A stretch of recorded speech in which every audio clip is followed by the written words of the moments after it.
Hi friends, ಎಲ್ರಿಗೂ ನಮಸ್ಕಾರ. Welcome back to my channel. ನಾನು ಇವತ್ತೊಂದು ಡಿಫ್ರೆಂಟ್ ರೆಸಿಪಿ ಜೊತೆ ನಿಮ್ಮ ಮುಂದೆ ಬರ್ತಾ ಇದ್ದೀನಿ.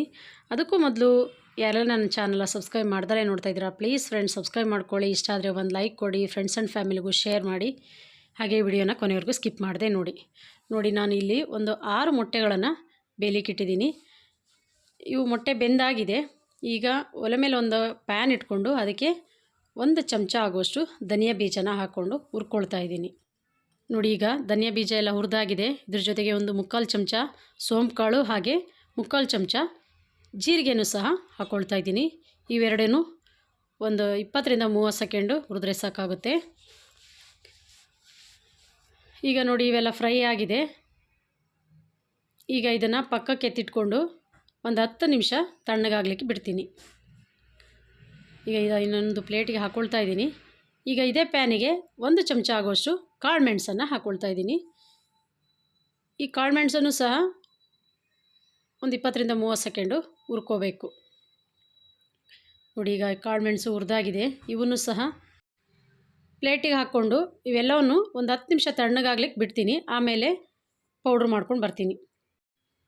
ನೋಡಿ, ಇವಾಗ ತಣ್ಣಗಾಗಿದೆ. ಈಗ ಇದನ್ನು ಪೌಡ್ರ್ ಮಾಡಿ ಇಟ್ಕೊಂಡಿದ್ದೀನಿ. ಈ ಪೌಡ್ರನ್ನ ಬಳಸ್ಕೊಂಡು ನಾನಿವತ್ತು ಈ ರೆಸಿಪಿಯನ್ನು ಮಾಡ್ತಾಯಿದ್ದೀನಿ. ಈಗ ಒಲೆ ಮೇಲೆ ಒಂದು ಬಾಣಲಿ ಇಟ್ಕೊಂಡು ಬಾಣಲಿ ಬಿಸಿ ಆದಮೇಲೆ ಅದಕ್ಕೆ 1-2 ಚಮಚ ಎಣ್ಣೆ ಹಾಕ್ಕೊಳ್ತಾ ಇದ್ದೀನಿ. ಎಣ್ಣೆ ಬಿಸಿ ಆದಮೇಲೆ ಒಂದು ಈರುಳ್ಳಿನ ಈ ಥರ ಚಿಕ್ಕ ಚಿಕ್ಕದಾಗಿ ಕಟ್ ಮಾಡಿ ಹಾಕ್ಕೊಳ್ತಾ ಇದ್ದೀನಿ. ಅದ್ರ ಜೊತೆಗೆ ಒಂದು ಹಸಿಮೆಣ್ಸಿಕಾಯಿನೂ ಸಹ 4 ಭಾಗ ಮಾಡ್ಕೊಂಡು ಹಾಕ್ಕೊಂಡಿದ್ದೀನಿ. ಈಗ ಈರುಳ್ಳಿ ಎಲ್ಲ ಬಾಡೋವರೆಗೂ ಚೆನ್ನಾಗಿ ಫ್ರೈ ಮಾಡ್ಕೋಬೇಕು. ನೋಡಿ, ಈಗ ಈರುಳ್ಳಿ ಎಲ್ಲ ಫ್ರೈ ಆಗ್ತಾಯಿದೆ. ಈಗ ಇದ್ರ ಜೊತೆಗೆ 1 ಚಮಚ ಆಗುವಷ್ಟು ಶುಂಠಿ ಬೆಳ್ಳುಳ್ಳಿ ಪೇಸ್ಟನ್ನು ಸಹ ಸೇರಿಸ್ಕೊಳ್ತಾ ಇದ್ದೀನಿ.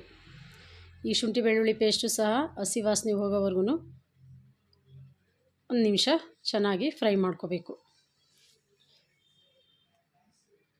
ನೋಡಿ, ಈಗ ಇದು ಶುಂಠಿ ಬೆಳ್ಳುಳ್ಳಿ ಪೇಸ್ಟು ಸಹ ಫ್ರೈ ಆಗಿದೆ. ನಮಗೇನಾದರೂ ತಕ್ಷಣಕ್ಕೆ ಖಾರವಾಗಿ ರುಚಿಯಾಗಿ ತಿನ್ನಬೇಕು ಅಂದರೆ ಈ ರೆಸಿಪಿನ ಮಾಡಿಕೊಂಡು ಟ್ರೈ ಮಾಡ್ಬೋದು. ರುಚಿ ಮಾತ್ರ ತುಂಬಾ ಚೆನ್ನಾಗಿರುತ್ತೆ. ತಿಂತಾಯಿದ್ರೆ ತಿಂತಾನೇ ಇರಬೇಕು ಅನಿಸುತ್ತೆ. ನೋಡಿ, ಈಗ ಶುಂಠಿ ಬೆಳ್ಳುಳ್ಳಿ ಫ್ರೈ ಆಗಿದೆ. ಈಗ ಇದಕ್ಕೆ 1 ಟೊಮೆಟೊನ ಚಿಕ್ಕದಾಗಿ ಕಟ್ ಮಾಡ್ಕೊಂಡಿದ್ದೀನಿ. ಆ ಟೊಮೆಟೊನೂ ಹಾಕ್ಕೊಂಡು ಟೊಮೆಟೊದ ಹಸಿ ವಾಸನೆ ಹೋಗೋವರೆಗೂ ಚೆನ್ನಾಗಿ ಫ್ರೈ ಮಾಡ್ಕೋಬೇಕು. ಈ ಟೊಮೆಟೊ ಫ್ರೈ ಮಾಡೋ ಟೈಮಲ್ಲಿ ಉಪ್ಪು ಸೇರಿಸ್ಕೊಂಡಿದ್ದೀನಿ. ಅದು ವಿಡಿಯೋ ಆಫ್ ಆಗಿತ್ತು. ಉಪ್ಪನ್ನು ಸಹ ಈಗ ಎಲ್ಲ ಟೊಮೆಟೊ ಜೊತೆ ಮಿಕ್ಸ್ ಮಾಡಿಕೊಂಡು ಟೊಮೆಟೊನ ಚೆನ್ನಾಗಿ ಫ್ರೈ ಮಾಡಬೇಕು. ತುಂಬ ಸಿಂಪಲ್ಲು, ಹಾಗೆ ತುಂಬ ಬೇಗ ಮಾಡುವಂಥ ರೆಸಿಪಿ, ಹಾಗೆ ಅಷ್ಟೇ ರುಚಿಯಾದ ರೆಸಿಪಿ ಅಂತಲೇ ಹೇಳ್ಬೋದು. ನೋಡಿ, ಈಗ ಟೊಮೆಟೊ ಎಲ್ಲ ಫ್ರೈ ಆಗಿದೆ. ಈಗ ನಾನು ಮೊದಲೇ ಮಾಡಿಟ್ಕೊಂಡಂಥ ಪೆಪ್ಪರ್ ಪೌಡ್ರನ್ನ ಇದಕ್ಕೆ ಹಾಕ್ತಾಯಿದ್ದೀನಿ. ಈ ಪೌಡ್ರನ್ನು ಹಾಕ್ಕೊಂಡು ಒಂದು 20ರಿಂದ 30 ಸೆಕೆಂಡು ಮಿಕ್ಸ್ ಮಾಡ್ಕೋಬೇಕು. ನೆಕ್ಸ್ಟ್ ಇದಕ್ಕೆ ನಾನು ಒಂದು ಅರ್ಧ ಚಮಚ ಆಗುವಷ್ಟು ಗರಂ ಮಸಾಲೆನ ಸೇರಿಸ್ಕೊಳ್ತಾ ಇದ್ದೀನಿ. ಇದನ್ನು ಸಹ ಮಿಕ್ಸ್ ಮಾಡಿಕೊಂಡು ನಾನು ಮೊಟ್ಟೆನ ಮೊದಲೇ ಬೇಯಿಸಿಟ್ಕೊಂಡು ಅದನ್ನೆಲ್ಲ ನೀಟಾಗಿ ಸುಲಿದು ಈ ಥರ 2 ಭಾಗವಾಗಿ ಕಟ್ ಮಾಡಿ ಇಟ್ಕೊಂಡಿದ್ದೆ.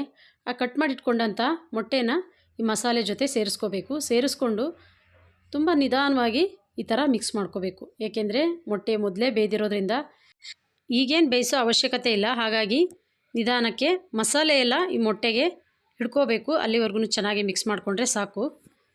ಈ ಥರ ಎಲ್ಲ ಮಿಕ್ಸ್ ಮಾಡ್ಕೊಂಡಾದಮೇಲೆ ಮುಚ್ಚಳ ಮುಚ್ಚಿ 1-2 ನಿಮಿಷ ಬಿಟ್ಟರೆ ಸಾಕಾಗುತ್ತೆ. ನೋಡಿ, ಈಗ ಮುಚ್ಚಳ ಓಪನ್ ಮಾಡ್ತಾಯಿದ್ದೀನಿ. ರುಚಿಯಾದ ಹಾಗೆ ಘಮಘಮ ಅನ್ನುವ ಮೊಟ್ಟೆ ಪೆಪ್ಪರ್ ಫ್ರೈ ಸವಿಯಲು ಸಿದ್ಧ.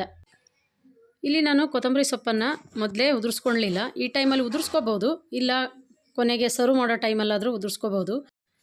ಓಕೆ ಫ್ರೆಂಡ್ಸ್, ನಾನು ಮಾಡಿದ ಈ ರೆಸಿಪಿ ನಿಮಗೆಲ್ಲ ಇಷ್ಟ ಆಗಿದೆ ಅಂತ ಭಾವಿಸ್ತೀನಿ. ಇಷ್ಟ ಆಗಿದರೆ ಪ್ಲೀಸ್ ರೆಸಿಪಿಗೊಂದು ಲೈಕ್ ಕೊಡಿ. ಹಾಗೆ ಹೊಸದಾಗಿ ಯಾರೆಲ್ಲ ನನ್ನ ಚಾನಲ್ನ ನೋಡ್ತಾ ಇದ್ದೀರಾ, ಪ್ಲೀಸ್ ಫ್ರೆಂಡ್ಸ್ ಸಬ್ಸ್ಕ್ರೈಬ್ ಮಾಡ್ಕೊಂಡು ನೋಡಿ. ಹಾಗೆ ಇನ್ನಷ್ಟು ಈಸಿ ರೆಸಿಪಿಗಾಗಿ ನನ್ನ ಪೂರ್ವಿಕಾ ವ್ಲಾಗ್ಸ್ ಇನ್ ಕನ್ನಡ ಚಾನಲ್ನ ಸಬ್ಸ್ಕ್ರೈಬ್ ಮಾಡಿಕೊಂಡು ಪಕ್ಕದಲ್ಲಿರೋ ಬೆಲ್ ಬಟನ್ನ ಕ್ಲಿಕ್ ಮಾಡಿದ್ರೆ ನಾನು ಹಾಕೋ ಪ್ರತಿಯೊಂದು ವೀಡಿಯೋಗಳ ನೋಟಿಫಿಕೇಷನ್ ಸಹ ಬರುತ್ತೆ. Thank you.